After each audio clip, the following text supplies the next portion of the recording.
फिरोज़ खान का बेटा। एक साहब से मेरा पड़ोसी भी था मुंबई में, मैं जहाँ चांद सोसाइटी में रहता था, तो मेरे घर से हार्डली 50 गज की दूरी पे परदीन खान का घर था, फिरोज़ खान का बंगला और साथ में संजय खान का बंगला। तो ये मेरे पड़ोसी उस एरिया में आते जाते मिलते भी थे, साथ सलाम भी होती थी, हालचाल भी पूछा जाता था। लेकिन मुझे मालूम नहीं था कि एक दिन मुझे उस बच्चे के बारे में वो सब कुछ देखना पड़ेगा जो मैंने कभी ना सोचा था, ना दिलो दिमाग में कहीं था। तो बात जैसे मैं बता रहा हूँ 2001 की है। 5 मई 2001 को शाम लेट रात मुझे मेरे एक खबरी मित्र थे जो कस्टम के, डीआरआई के, एनसीबी के बड़े बड़े ऑफिसर्स के साथ उसके बहुत गहरे ताल्लुकात थे। और वो मुंबई के ये एंटी स्मगलिंग जो ऑपरेशंस थे पूरे वेस्ट जोन के, उसमें जितनी भी एजेंसियां काम करती थी, वो कस्टम की एंटी स्मगलिंग एजेंसीज हों, मेरीन एंड प्रिवेंटिव विंग हो, या कस्टम इंटेलिजेंस यूनिट हो, सीआईयू, या और एंटी स्मगलिंग विंग हो बॉम्बे कस्टम्स का, डीआरआई हो, या एनसीबी, इन सब के साथ उस शख्स ने बहुत करीब से काम किया बहुत सालों तक। उसका नाम था सलीम।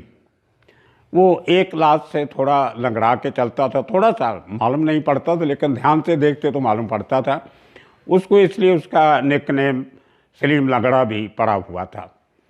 बहुत डेयरिंग किस्म की पर्सनैलिटी, लेकिन थोड़ा अलगर्ज भी था, जल्दबाजी बहुत करता था, हमेशा जल्दी में रहता था, और कई बार उसकी जल्दी की वजह से बहुत बड़े बड़े ऑपरेशंस जो थे वो कई बार नाकाम भी हुए, वो भी मैंने देखे। लेकिन दिल का बहुत बढ़िया आदमी था, और कई काम उसने देश की सुरक्षा के को बचाने के लिए भी ऐसे किए जो शायद हमारी एजेंसीज के बड़े बड़े जासूस भी नहीं कर सकते। तो मेरी रिस्पेक्ट सलीम के लिए इसलिए ज़्यादा थी कि वो खबरी था, लेकिन देश हित में खबरी था। वो खुद पैसा कमाने के लिए या अपने काम करवाने के लिए किसी की इतला इन एजेंसीज को नहीं देता था, बल्कि इस देश की सुरक्षा संपूर्णता को सामने रखते हुए वो काम करता था। तो मैं उसे एक किस्म का एन ऑफिसर इन मुफ्ती कहा करता था उसको। तो मेरे साथ बहुत अच्छे रिलेशन थे उसके, घर में आना जाना, मैं भी उसके घर में जाता था। कलाबा में समुद्र के किनारे उसका घर था। उसकी अपनी एक छोटी सी मोटर बोट थी, एक छोटी सी फ्लैट बॉटम उसकी कश्ती भी थी जिसको होड़ी बोलते हैं। तो वो समुंदर में इतना घूमता था अपनी बोट लेके कि समुंदर के रास्ते उसको इतने मालूम थे जितने शायद किसी कस्टम वाले को, या जो समुद्री बेड़ा है अपना कोस्ट गार्ड, उनको भी इतने मालूम नहीं थे। उसका एक और निकनेम था, उसको एजेंसीज वाले आमतौर पर समुद्री कीड़ा कहते थे। समुद्र का कीड़ा है।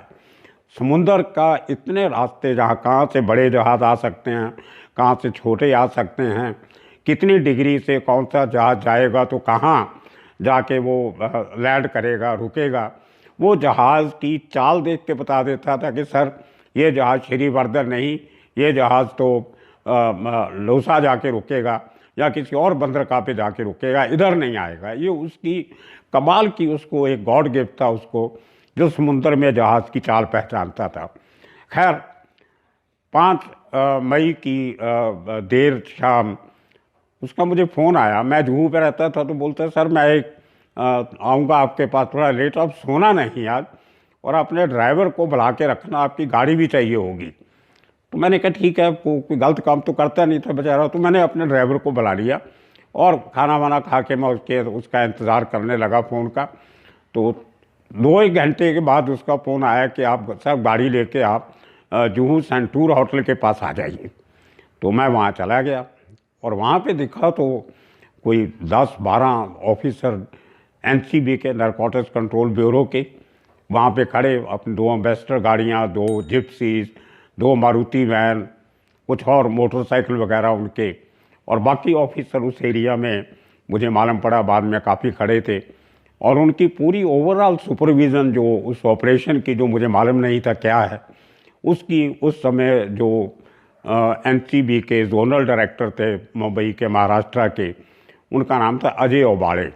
वो खुद पर्सनली वो ऑपरेशन लीड कर रहे थे। सेंटूर होटल के लॉबी के एक साइड में 2-3 टेबल लेके सब ऑफिसर बैठे थे और कुछ बाहर खड़े थे। तो मैं बहुत हैरान हुआ कि आधी रात को ये ऑपरेशन क्या हो गया। पूछना भी अच्छा नहीं लगता क्योंकि सब अफसर बैठे थे। अजय वाले जो थे, मुझे बहुत उनके साथ मेरे पारिवारिक संबंध थे। उनके पिताजी जो थे गणेश ओबाड़े, वो महाराष्ट्र में बम्बई में एक हमारी स्पेशल ब्रांच होती है 1 SB1, जिसका काम उस किस्म का होता है जैसे नेशनल लेवल पे इंटेलिजेंस ब्यूरो काम करता है। तो महाराष्ट्र में, पूरे महाराष्ट्र में जो इंटेलिजेंस चीफ होता है वो रोज़ चीफ मिनिस्टर को ब्रीफिंग देता है कि पूरी राज्य में क्या हो रहा है। उसी तरह मुंबई की जो शहर की पूरी ब्रीफिंग थी वो ओबाड़े साहब दिया करते थे, क्योंकि वो एडिशनल CP थे स्पेशल ब्रांच 1 इंटेलिजेंस के। तो रोज़ उनका एक मीटिंग चीफ मिनिस्टर से होती थी, एक मीटिंग मुंबई के पुलिस कमिश्नर से होती थी, और एक मीटिंग जो थी वो होम सेक्रेटरी से होती थी। तो बहुत अंदर की बातें ओबाड़े साहब को पता रहती थी। और मेरा रोज़ का ये एक रूटीन बना हुआ था, जब तक मैं रिपोर्टिंग करता था, तो रोज़ सुबह ओबाड़े साहब के घर पे फ़ोन करना। तभी के मोबाइल फ़ोन तो होते नहीं थे। तो उनके 2 बेटे थे, बड़ा अभय था, छोटा अजय। तो ये तभी स्कूल में कहीं पढ़ते थे, तो कई बार उन्होंने फ़ोन उठा लेना और बोल देना, अंकल डैडी तो ब्रेकफास्ट कर रहे हैं, अब थोड़ी देर में फ़ोन करना। तो खैर, तो ये एक रिश्ता था। और जब अजय ओबाड़े था वो IRS करके कस्टम एक्साइज में आ गया, इनकम टैक्स इसमें जो काडर होता है IRS का, उसका बड़ा भाई अभय IAS करके वो महाराष्ट्र में IAS ऑफिसर बन गया था। बाद में नौकरी छोड़ के वो एक मल्टीनेशनल कंपनी में चला गया, आज तो चाहे रिटायर भी हो गया होगा। तो ये एक रिश्ता था मेरा उस फैमिली के साथ। तो अजय ओबाड़े मुझे तब तक अंकल की हैसियत से ही देखता था, बहुत रिस्पेक्ट करता था, इज्जत करता था। तो जैसे ही आधी रात हुई तो अचानक इनकी जो मूवमेंट थी एजेंसी की शुरू हुई। 2 गाड़ियाँ एक तरफ, 2 गाड़ियाँ एक तरफ। तो मैंने थोड़ा सा मौका मिला तो सलीम मेरी गाड़ी में बैठ गया। सेंटूर होटल से कोई 100 गज दूर एक HSBC की ब्रांच थी बैंक की, जहाँ पे मुंबई का सबसे पहला ड्राइव इन ATM बना था कि आप अपनी गाड़ी लेके वहाँ जाते थे। जैसे पेट्रोल हम डालते हैं तो जो वो पैसा निकालने की मशीन थी ऐसे प्लेस की हुई थी कि आप गाड़ी में जाइए, गाड़ी में बैठे बैठे अपना नंबर पंच कीजिए, कार्ड डालिए और पैसे निकल आते थे, आप लेके जा सकते थे। तो वो बहुत VIP किस्म का एक वो आउटलेट था HSBC बैंक का। तो वहाँ पे इन्होंने निगरानी रखी। उसके थोड़ा दूर सामने अक्रॉस द रोड मेरी गाड़ी में सलीम, मैं और मेरा ड्राइवर, हम तीनों बैठे। तो अचानक मुझे सलीम ने बताया कि आज का पूरा ऑपरेशन 2 बड़ी हस्तियों को ट्रैप करने के लिए लगाया गया है। और हमने, बोलता है सलीम का कहना था कि उसने 15-20 दिन की मेहनत के बाद 2 ऐसे ड्रग डीलर्स को उसने शॉर्ट लिस्ट किया है जो फिल्म इंडस्ट्री में बड़े बड़े लोगों को कोकेन सप्लाई करते थे, और कोई ड्रग नहीं, सिर्फ कोकेन, जो हाईएस्ट क्वालिटी प्रोडक्ट है ओपीएम की। तो वो उसको बहुत महंगे भाव पे मिलती थी। और प्योर एकदम जो सप्लायर थे, उनमें से जो बड़ा सप्लायर था उसका नाम टोनी गोम्स था, बैड्रा का क्रिश्चियन था वो। और दूसरा नासिर खान, वो काफ़ी मशहूर था फिल्म इंडस्ट्री में, जो छोटे छोटे क्वांटिटी में बड़े बड़े फिल्म स्टार्स को वो सप्लाई किया करता था ड्रग। तो सलीम के कहने के मुताबिक खबर आई कि अपने जो एक मशहूर सिंगर हैं सोनू निगम, और एक फिल्म प्रोड्यूसर थी उस टाइम पे बहुत बड़ी, और पॉलिटिकल फैमिली से भी जुड़ी हुई थी। तो लेडी थी, इसलिए मैं नाम नहीं लेना चाहता उसका, उसकी अपनी फैमिली लाइफ होगी, बच्चे होंगे सब। तो खैर, तो उनके ऊपर एक इन्फॉर्मेशन आई कि वो HSB की उस ATM आउटलेट पे नासर से और गोम से ड्रग लेने आएंगे, कोकीन लेने आएंगे। तो पूरा वहाँ पे NCB के ऑफिसर्स ने दूर दूर खड़े होके अपना पूरा वहाँ पे घेराबंदी की हुई थी कि जैसे वो आएंगे तो इनको ये पक्का नहीं था कि कौन सी गाड़ी में आएंगे। इतना पता था कि बड़ी पॉश गाड़ी में आएंगे। तो वेट करते करते करते अचानक एक ऑडी गाड़ी आती है। तो मैं अपनी गाड़ी में दूर बैठा हूँ क्रॉस द रोड, और 3-4 ऑफिसर जो थे एनसीबी के, वो प्राइवेट टैक्सियाँ, जो काली पीली टैक्सी मुंबई में होती है, वो टैक्सियाँ हायर करके वेटिंग करके तो वो टैक्सियों में बैठे थे। वहाँ पे टैक्सियों की लाइन लगी रहती थी। तो ये एक पूरी निगाह, जैसे देखा ऑडी गाड़ी आई है, और इन्होंने देखा कि जो दोनों ड्रग सप्लायर थे, वो जब एक आदमी एटीएम से पैसे निकाल रहा है तो ये दोनों ड्रग डीलर उसकी गाड़ी में पीछे जाके बैठ गए। तो एनसीबी के लिए ये इशारा काफ़ी था कि यही आदमी है जिसको ये लोग ड्रग सप्लाई करने आए हैं।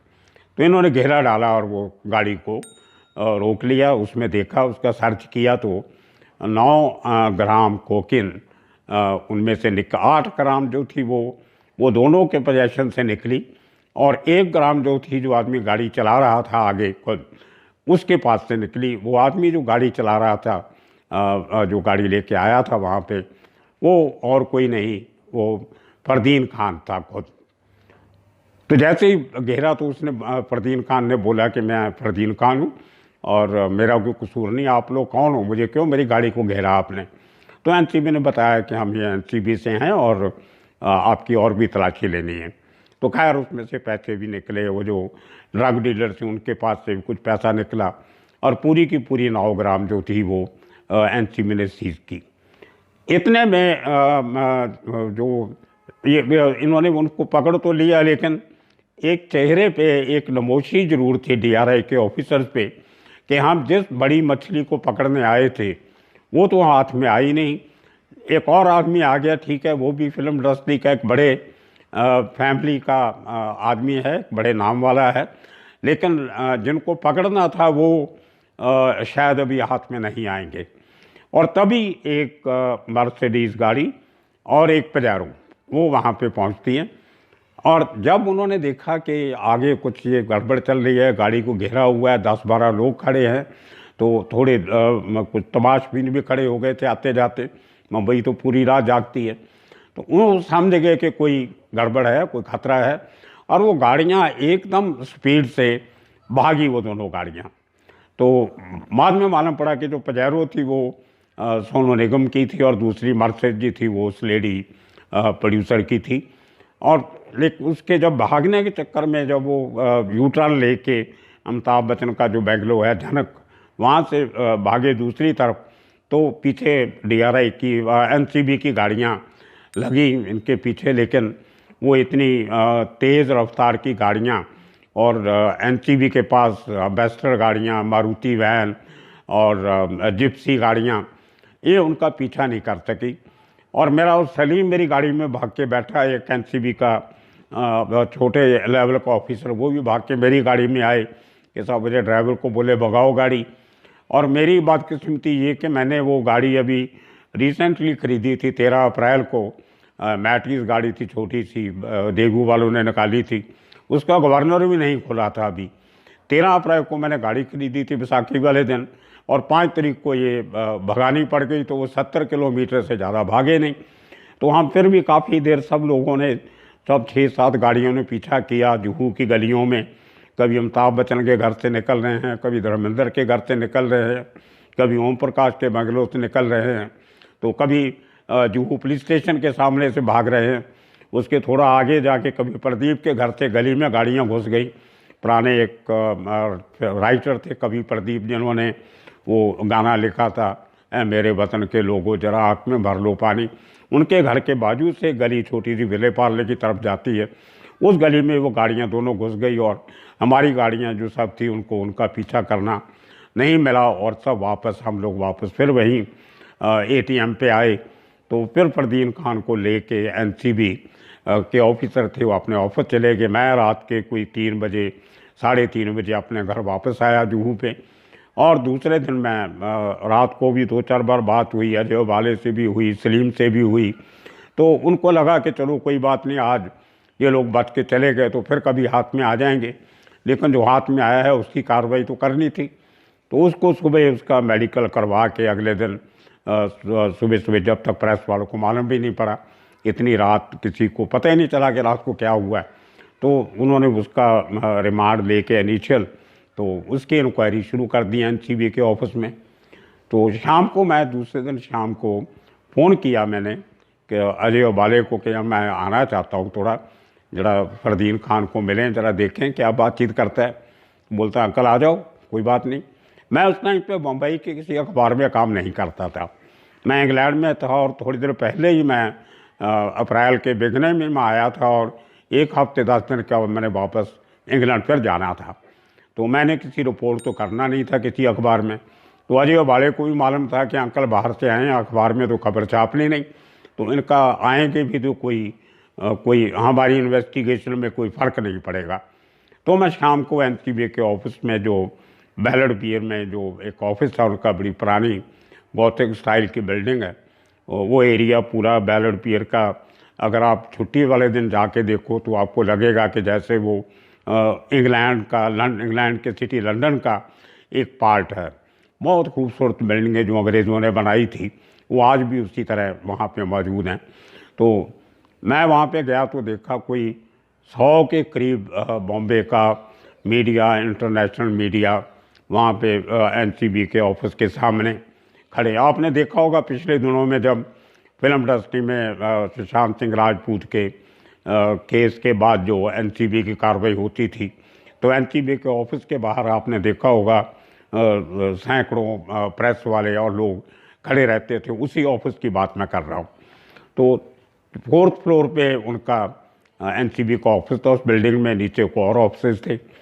तो उसके पहले भी मैं एनसीबी ऑफिस में जाता रहता था। अजय ओबाड़े के पहले जो जोनल एनसीबी के चीफ थे, ओम प्रकाश जी, वो पंजाबी थे, और वो उनको मैं मिलने जाता था। उन्होंने अकेले रहते तो सरकारी घर ले लिया था, तो वो रात को भी अपने एनसीबी के ऑफिस में सोते थे, एक छोटे से कमरे में। तो उनकी एक पेंट्री है छोटी सी एनसीबी के ऑफिस में कॉर्नर पे, वहीं पे खाना बनता था उनका। स्टोव तभी हुआ करते थे, गैस सिलेंडर नहीं रखते थे वो, कि कहीं ब्लास्ट होने का डर रहता है। तो स्टोव, क्योंकि ऑफिस था, प्रॉपर रेसिडेंस नहीं थी, तो एक स्टोव रखा हुआ था, उस पर वो ओम प्रकाश जी का खाना एक खानसमा बनाया करता था। मैंने भी कई बार उनके साथ खाना खाया, दोपहर का, रात का। तो ये एनसीबी के ऑफिस का एक अंदर का सीन है। तो मैं गया तो सब प्रेस वाले बाहर खड़े, पूरे लाइन लगा के अपोजिट। मैं गया, लोगों से मेरी बातचीत भी हुई कई लोगों से। ऊपर मैंने मैसेज भेज दिया कि मैं नीचे आया हुआ। तो अजय बोले कि आप थोड़ी देर में हमारे एक ऑफिसर आएगा, आपको इशारा करेगा, आप गेट की तरफ देखते रहना, जैसे ऑफिसर आपको बुलाए तो भाग के आ जाना। तो बाकी प्रेस से हम बात नहीं करना चाहते। तो मैं गेट की तरफ देखा तो थोड़ी देर के बाद ऑफिसर आया, मुझे इशारा किया। सलीम साथ में था उसके, सलीम पहले ही ऊपर पहुंचा हुआ था। तो जैसे इशारा किया, मैं आस्ता से गया, दरवाज़ा खुला, मैं अंदर गया, दरवाज़ा बंद, मैं लिफ्ट से ऊपर गया। तो सब प्रेस वाले भागे, लेकिन उनके भागने के पहले पहले दरवाज़ा फिर बंद हो गया। तो मैं कोई 2-2.5 घंटे ऊपर एनसीबी के ऑफिस में बैठा, फरदीन खान से बातें की। उसके पिताजी फिरोज़ खान वो बैठे थे, फिल्म इंडस्ट्री के कुछ लोग वहाँ आके बैठे हुए थे, तो उनसे बातचीत हुई। करते करते चाय वगैरह पिया, तो सारी खबर निकाली। तो मालूम पड़ा कि उसके ऊपर जो एनसीबी ने केस बनाया था वो 1 ग्राम का बनाया था। 8 ग्राम जो थी वो उन्होंने सीज कर लिया, और वो जिस आदमी से ली थी उन्होंने वो ड्रग, कोई जो मेन सप्लायर थे, कोई फॉरेनर थे, वो भी क्वेश्चन के लिए बैठा के रखे हुए थे। और जो दोनों वो जो नसीर और जेम्स गोम्स तो जो था, उनकी स्टेटमेंट्स वगैरह रिकॉर्ड हो रही थी।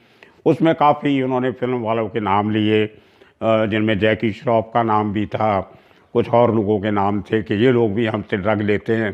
तो काफ़ी 11-12 लोगों के नाम थे। उसमें लेडीज़ हीरोइन का नाम भी था, डिम्पल कपाड़िया का नाम भी था उसमें।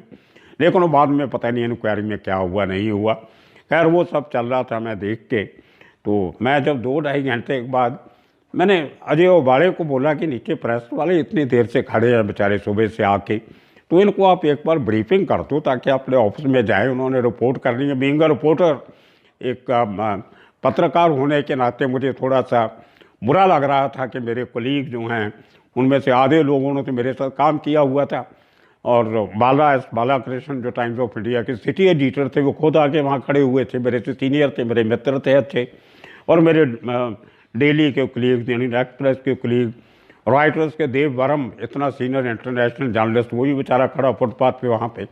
और ऐसे बहुत लोग, BBC के रिपोर्टर खड़े वहाँ पे। तो मैंने बोला अजय वाले को कि आप एक बार किसी ऑफिसर को भेज के आप उनको ब्रीफिंग कर दीजिए, ताकि वो अपने ऑफिस जाए, अपनी रिपोर्ट फाइल करे। और पूरा देश भी देख रहा है जानने के लिए कि आखिर इतने बड़े फिल्म एक्टर, डायरेक्टर, प्रोड्यूसर का बेटा एक ड्रग केस में पकड़ा गया है, तो लोग जानना चाहते हैं। तो बोलते नहीं अंकल, एक काम करो, मैं ऑफिशियली अभी नहीं बोलना चाहते, it's a very sensitive case, अभी कुछ बहुत से नाम निकलने बाकी हैं, ये इन्वेस्टिगेशन लंबी चलने की है, तो हम कुछ ऐसा बात नहीं करना चाहते जिससे हमारी इन्वेस्टिगेशन पे फ़र्क पड़े, या कुछ लोग अलर्ट हो जाए, भाग जाए, जहाँ एविडेंस को टैम्पर किया जाए, वहाँ हम ऐसा नहीं चाहते। तो एक काम करो, मैं आपको पावर देता हूँ कि आप जाके सबको ब्रीफ कर दो नीचे, जो आपको अच्छा लगता है। मुझे मालूम आप जो बोलोगे सही बोलोगे, और आपको सब मालूम है हम क्या कर रहे हैं, केस की हालत कहाँ तक पहुँची है। So I have a full faith in you. तो आप जाके उनको हमारे बिहाफ पे बोल दीजिए, और आप उनको बता देना कि I have been authorised by mister Ajay वाले टू ब्रीफ द प्रेस। मैंने कहा अरे ऐसे थोड़ी चलते हैं, आप इतना बड़ा सरकारी डिपार्टमेंट, मैं कौन होता हूँ आपके बिहाफ पे बताने वाला। बोलता नहीं, आपके कलीग हैं, आपको उनका अच्छा खड़ना अच्छा नहीं लग रहा, तो आप उनको बता दीजिए, हमें कोई इतराज़ नहीं है, तो आप घबराइए मत। तो वही हो, मैं जैसे नीचे उतरा तो प्रेस वालों को भी चाहिए था कि उनसे बात करें। वो तो बेचारे भाग के मेरे पास इसलिए आए कि मैं उनको बताऊं कि क्या बात हुई।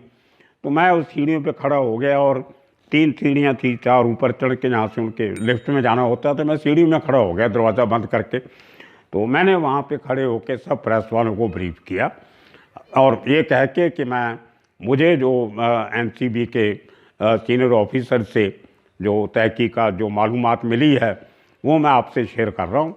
क्वेश्चन आंसर कोई नहीं, क्योंकि मैं I am not authorise to take questions and give answers. तो मैं आपको पूरा एक सीक्वेंस मैंने उनको बता दिया सब, जो मैंने एक रात पहले देखा भी था, मुझे तो वैसे ही पता था सब, वो मैंने सब सीक्वेंस उनको बता के सब। तो सारे लोगों ने मेरा थैंक्स किया, और वो अपने अपने अखबार में, TV से कम अपने ऑफिस में गए। और मेरा ख्याल वो पत्रकारिता के इतिहास में पहली बार ऐसा केस था जब पूरी की पूरी रिपोर्टिंग जो है वो मुझे कोट करके की गई। कई लोगों ने नाम लिया, कई लोगों ने नाम नहीं लिया। तो अखबारों ने ये लिखा कि a source close to NCB told us, ऐसा करके। कुछ बड़े अखबार होते हैं वो नाम लेना छापना अच्छा नहीं समझते, मुझे कोई फ़र्क नहीं पड़ता मेरा नाम लिखा नहीं लिखा। लेकिन वो मेरे कोलीग्स को एक राहत मिली, सुबह से खड़े थे और उनकी एक कॉपी बन गई, उनकी रिपोर्ट बन गई। तो वो एक मुझे एक अहम किस्सा मेरी ज़िंदगी में एज ए जर्नलिस्ट वो मिला। और उसके बाद वो जो केस कोर्ट में चला, और उसमें अंडर NDPC एक्ट एक धारा ऐसी होती है कि अगर आपके पास क्वांटिटी जो आपसे सीज की गई है, अगर वो फॉर पर्सनल कंजम्पशन है, तो आपको सज़ा नहीं होती, आपको रिहेबिलिटेशन में भेजने का एक ऑप्शन है एक्ट के नीचे। क्योंकि फरदीन खान पे 1 ग्राम कोकेन का केस बना था, तो वो उस ऑब्जर्वेशन में जाने का, रिहेबिलिटेशन सेंटर में जाने का उसके अंदर प्रस्ताव था। तो अल्टीमेटली वो आदमी ने वो रिहेबिलिटेशन का कोर्स पूरा किया, और 4-5 साल के बाद वो केस से बरी भी हो गया। और 2018 में वो जो दोनों ड्रग डीलर थे, नासिर और टोनी, वो दोनों भी बरी हो गए, क्योंकि वो जो बाकी 8 ग्राम का जो उन्होंने कहीं सेल किया नहीं था, 8 ग्राम के कुछ पैसे उनसे नहीं मिले। तो एक डिपार्टमेंट पहले कोर्ट को बोल चुका था कि दे आर डीलर्स, वो तो बेचने के लिए लाए थे। तो ऐसा करके, लेकिन वकील आपको मालूम है कानून हमारे ऐसे हैं, वो 7 साल केस चलने के बाद 2018 में वो भी बरी हो गए, और पूरे का पूरा केस खुर्द-बुर्द हो गया। और जिन लोगों को पकड़ने के लिए ये पूरा जाल उस दिन बिछाया गया था, वो नाकामयाब हो गया। और सलीम को पूरी उम्र मरने तक उसको इस बात का बहुत अफसोस रहा कि बोलते सर ये मेरी ज़िंदगी की ये सबसे बड़ी गलती थी, मुझे जो पहले 2 दिन और मेहनत करके कंफर्म कर लेना चाहिए था कि वो जिन 2 बड़े लोगों को हमने पकड़ना चाहते थे वो कौन सी गाड़ी में ट्रैवल करते हैं, कौन सी गाड़ी का इस्तेमाल करते हैं। अगर मैं वो पहले जांच पड़ताल कर लेता तो हमें ये ऑडी रोकने की या इसको सर्च करने की ज़रूरत नहीं थी। उसमें ये हो सकता था कि परदीन खान तो बच जाता, लेकिन वो 2 बड़े लोग जो थे वो हमें मिल जाते थे। वो केस था वो ज़्यादा अच्छा होता, उससे एक बड़ा सबक वो इंडस्ट्री को मिलने जैसा होता। और वो सलीम के किस्से बहुत बड़े हैं। मैं अपने अगले फ्राइडे को मैं आपको बताऊंगा सलीम की पूरी कहानी, कैसे उसको एक जो हमारा ऑयल माफिया जो है, डीजल माफिया मुंबई का मोहम्मद अली जो चलाया करता था, उसने कैसे सलीम को और उसकी बीवी को वो जो स्कूटर पे जा रहे थे तो अपने एक बड़े ट्रक के नीचे कुचल के दोनों को मारा, कि एक बहुत ट्रैजिक स्टोरी है। वो एक कहानी एक खबरी की, और उसका जो एक बार कोई 80 लाख का रिवार्ड जो उसको कस्टम से मिला था वो बैंक में कैसे जमा करवाया गया। वो अवार्ड मनी जो थी वो सलीम के ब्याह पे कस्टम से मैंने क्लेम की थी, क्योंकि कस्टम वाले सलीम की जान को खतरा नहीं डालना चाहते थे। वो 80 lakh state bank of India की ब्रांच में कैसे जमा करवाया गया, कैसे सलीम और उसकी बीवी के नाम पे अकाउंट खोला गया, ये किस्सा मैं फिर एक बार आपको अगली सेगमेंट में सुनाऊंगा।